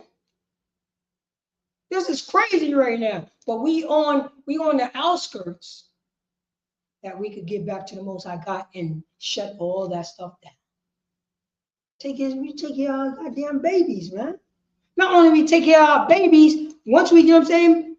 Not only we taking care of our babies, at the same time, we taking over the neighborhood. Ain't no punches going. Ain't no guns you're fighting. I'm talking about fighting. We don't have to fight the oppressor. We don't. You know anything that we need to do? Reconcile our differences with each other. Understand it. You know what I'm saying? ISUPK over there to iron out all goddamn differences. Because guess what? If you really look down to it, what differences do you have? You see what I'm saying? If you really look at it, you try to say that I can't, you know what I'm saying? I did some dirt to somebody. I can't fix it. You try to say, you know what I'm saying? That person is not allowed to not, you know what I mean? That person cannot forgive me. And we can just move on with our lives. We don't have to be no lovey-dovey, but we can be understanding. That's why in the scripture, you know what I'm saying? In Ephesians chapter 4, verse 26, it says, be angry and sin not. I'm angry. Okay, I understand that because we human, we men, and we know what's up. But it's gonna be one day when you trespass against somebody and that person is angry against you now. So you're gonna be a hypocrite? So are we gonna be hypocrites now? I'm mad at you, you mad at me. Now we're gonna start another war. Now someone gotta go down. Now somebody gotta go down. Over what? You hurt my feelings. Over what? Hurt my feelings. Hurt my feelings. Huh? Yo, 3 months ago, a year ago, we was chilling. Yeah, I was angry, but I forgave you. How we get back here? We ain't supposed to go back there. That's going, you know what I mean? That's going backwards. We're supposed to be better. Now, guess what happens? Guess what happens? A 13-year-old end up unaliving a 12-year-old because he got water on his boots. He got water on his boots. No. No. We're going to reconcile our differences with our brother. Matter of fact, Bob Gashar, go back to the scripture, go down to, no, we're going to keep on going, slow down, keep on slowing down. That's the thing, keep on slowing down. We're going to go straight into it. Now I'm going to do a breakdown. Let me see. Matter of fact, go back up, and we just read it all the way through. I'm going to just briefly break down, then I'm going to stop. Go ahead. Yeah. So Start from 7. Start from 7. yeah, we did 7. Yeah. So 8. So the book of Matthew, chapter 5 and verse 8. Mm-hmm. Blessed are the pure in heart, Go on. for they shall see the Most High. For they shall see the Most High. There's a heart what's in the mind. How will you see the Most High? You have to do what the Most High is telling you what to do. And that's what's going on. That's how you're going to see the Most High. And you know how you will see the Most High? Forgive your brother and sister. Learn about brotherhood and sisterhood according to the law. Learn about Leviticus chapter 19, verse 17 to 18. Learn about that. Read on. Okay. Verse 9. Blessed are the peacemakers. Say that again. Blessed are the peacemakers. The priest and the prophet ISUPK. Say that again. Blessed are the peacemakers. You know what I'm saying? Priest and Commander General Yohanan. Say that again. Blessed are the peacemakers. The generals, captains, officers, and troopers, and young men. Say that again. Blessed are the peacemakers. That's our job is. That's our job is. And we ain't talking about no lovey-dovey. We shall over. No, man. We're in the Christian church. Peace is, let's reconcile our differences, grow from this so we don't have to go back. But regardless of fact, you know what I mean? We would fix this situation. Regardless of fact, this situation relies on our nation. We have to stop this. No more fighting.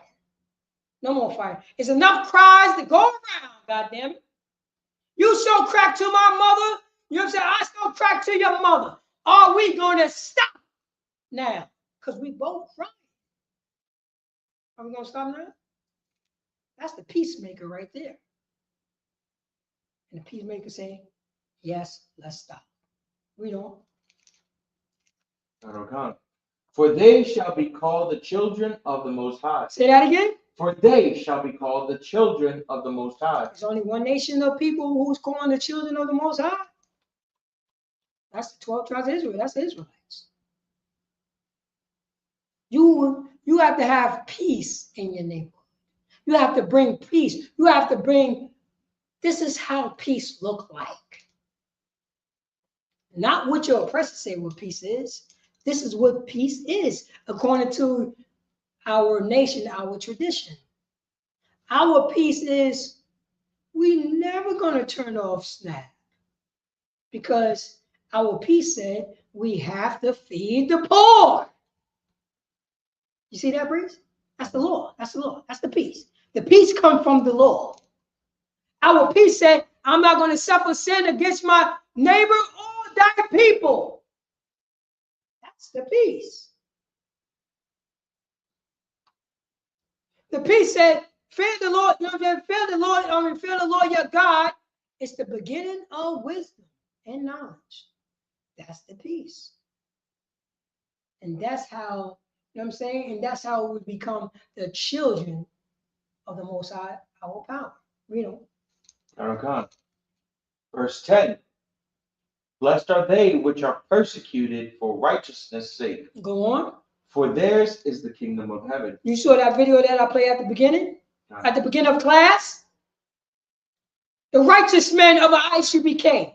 And you have sisters throwing water on them because they would say, yo, we need to come together and show sisterhood and brotherhood. We have to learn how to forgive our sisters. Yo, just because you threw the water on me, I'm not gonna. Same thing that you just brought up, right? About the young man who spraying the other brother with the water, and he told him, yo, stop spraying me with the water. We told that sister in the righteous way, can you please don't throw water on us? There's no reason to throw it. Yo, we told a brother in the streets that's not part of our organization. A regular brother that wanted to knock that woman's head off her goddamn shoulders, and we stopped him. The same way we stopped that other man with that, you know what I mean, with that sister that would come with that Yaju nonsense. He was going to ragdoll her. We stopped that man. We stopped that man. And she talking all slick to a man. We had to stop that man from ragdolling her. He was gonna put hands on her. Because she jumped, she jumped up in that man's face, right? Yeah. The video that we just played, you know that sister jumped up in that man's face, right? And he has to say, yo, if I forgive that sister for throwing water on me, you can forgive that sister. That's the peacemaker. That's the persecutors. That's blessed are they that are persecuted. We the one who's persecuted because we showing righteousness. For righteousness' sake. That's what we're doing. For righteousness' sake. But we get persecuted. We get persecuted. And that's why Yahushua always say, yo, man, remember this. And I'm paraphrasing. If I could get the scripture if you need it. Just remember they hated me first, man. Just remember they hated me first. Counter, and if I may, to mention the age-old case with Commander General Yohana, where he was going back and forth in court, because the police were trying to tell him that he can't use a loudspeaker to teach out in the streets. And he was fighting in court for that, and then he won. He was being persecuted in the system, but came out on top. Oh, you know what? And you know what's bigger than that too? It wasn't just the loudspeaker. You know what it was also? The freedom of speech. And guess what? We won. Now guess what? If we didn't win, guess what? Nobody won't be teaching on the streets no more. You know that, right? That was also a freedom of speech. What's name? Because remember, it was a Jewish woman, a judge. Mm-hmm. Yeah, just because they said that, but they had the freedom of speech. You know what I'm saying? That's what it says in the Bible. He wasn't promoting violence. He was just reading what it says out the Bible. And that's a freedom of speech. Because, you know what I mean? They was upset because what we were saying out the Bible. If we never won that case, nobody on the streets right now, and this is the reason why the Most High God is with Precinct Commander General. It won't be no Israelites groups on the streets preaching because they will all be in jail right now. That's ISUPK right there. That's ISUPK right there. Yeah. We fought that court case.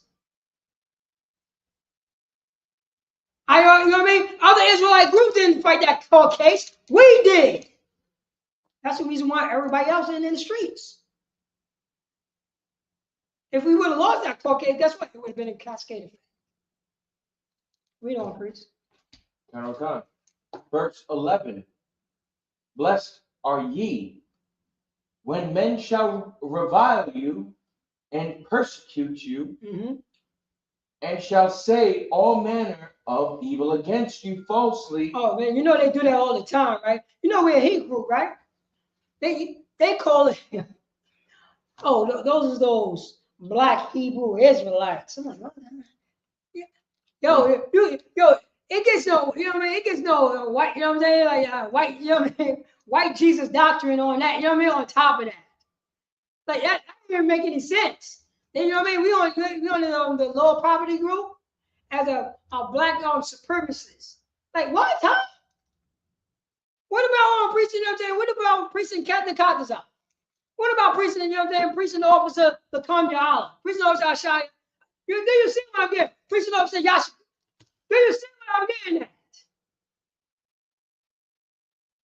On the Passover, I don't want to hang with the Judites. I don't hang with Judites.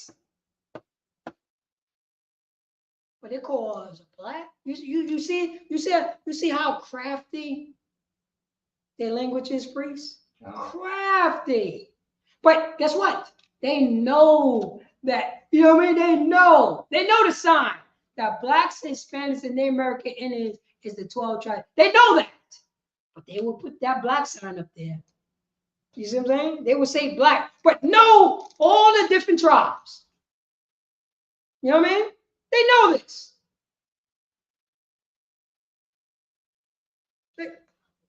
Please. I don't get it, man. I don't get it, man. You know what I mean? You know what I'm saying? I got North American Indians, you know what I'm saying, that's over me that tell me what to do. I thought this was a black supremacy group.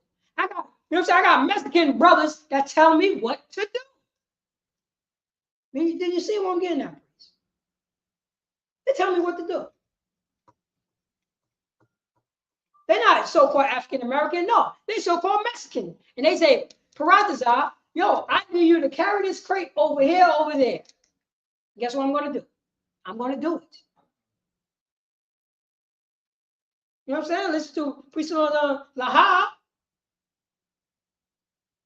Say, yo, I need you to knock this out real quick and come to me, and I'll talk to you later about another situation. I'm going to say, Kana Wanka.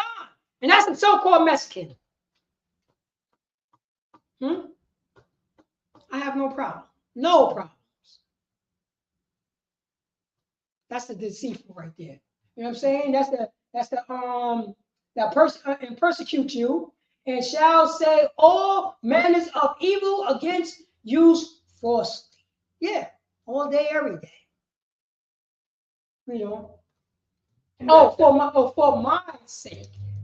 Go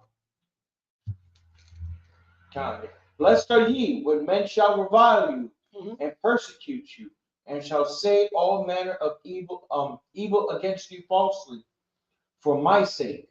Verse 12. Rejoice and be exceeding glad, for great is your reward in heaven. For so persecuted they the prophets which were before you. Ye are the salt of the earth. Yo, just remember, this is Yahushua talking right here. On the Israelites is prophets, and on the Israelites is the salt of the earth. It says in the Old Testament. Read on. But if the salt has lost its savor, go on.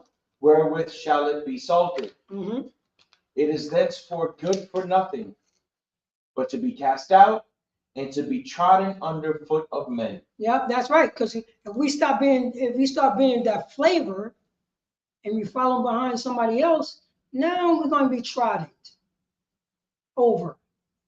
So if we lose our flavor by worshiping the rock, like Muslims, you know, or worshiping, you know, the Virgin Mary, or Sister Guadalupe, or whatever, that's right. Northern Kingdom, Mexicans, so-called Mexicans, worship. You lose your savor.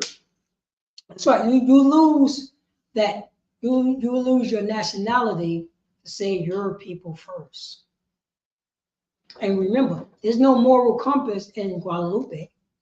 There's no. Think about this. What moral compass that come out of voodoo? Nationalize. What? See what I'm getting at? Go on.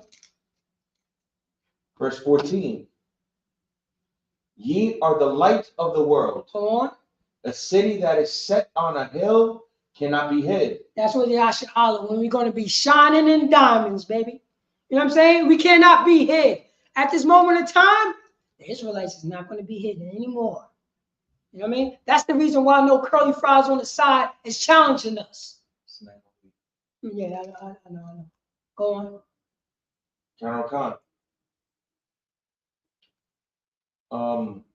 Verse 15.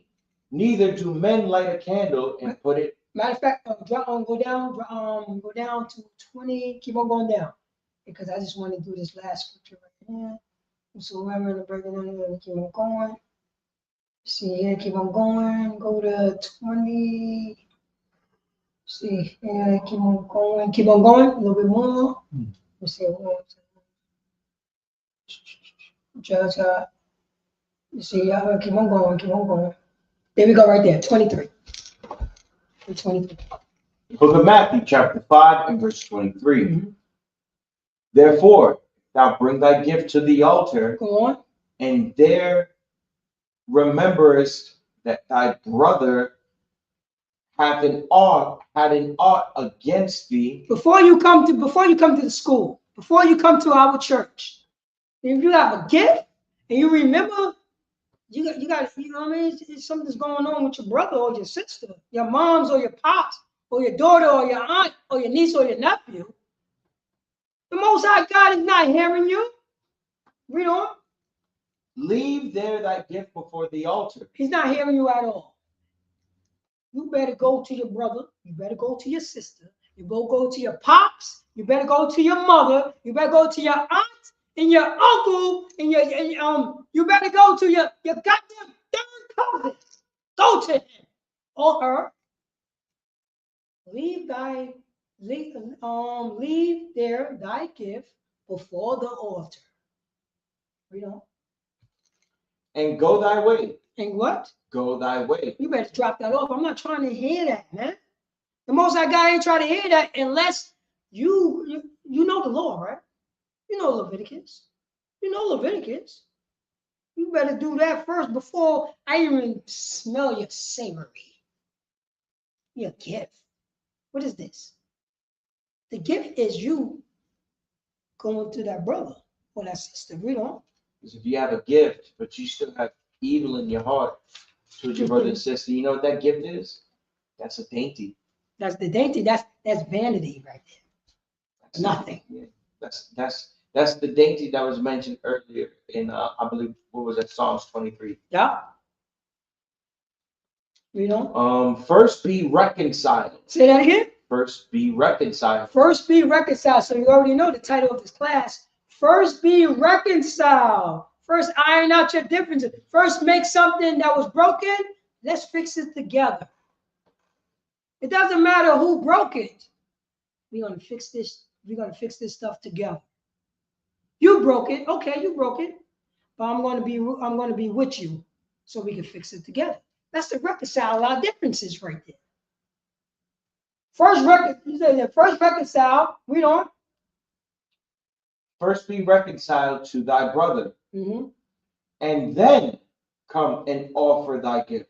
And then you could come to the school. You could come to the church. You could come to the altar. Then we could talk about this. Then we could talk about this. But if you ain't do that yet, why should I talk to you? And with that, I'm Preaching Officer Paratazar out of No Cali, Yonkers, New York. And this is the ISUPK, the Israelite School of University of Practical Knowledge, started off at 1 West 125th Street, Harlem, New York, under Commander Junior Honor. And since 1969, we've been teaching the so-called Blacks, Hispanics, and Native American Indians. Israelites, God's chosen. First be reconciled with thy brother is Brotherhood and Sisterhood. And with that, I'm going to pass the class over to Priest and Officer 50, Lakam Yahweh. Clap it up for the class. Yes.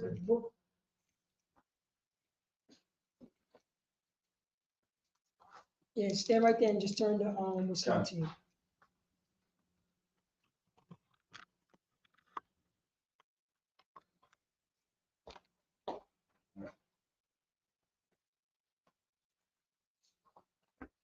ISUPK, security announcements. We are the ISUPK, started out of 1 West 125th Street, Harlem, New York. Rules for new brothers and sisters. When a new brother or sister comes into the school, they are off limits for 6 months. They are to be saluted only. They are here to shed themselves of the world. If they need transportation, the teacher will arrange it. After 6 months, if a brother or sister has an interest in a particular person, he or she must get permission from the head to speak to a brother or sister. There is another 6 months in which the brother and sister will court each other. After the 6-month period, the brother and sister will get permission from the head to marry.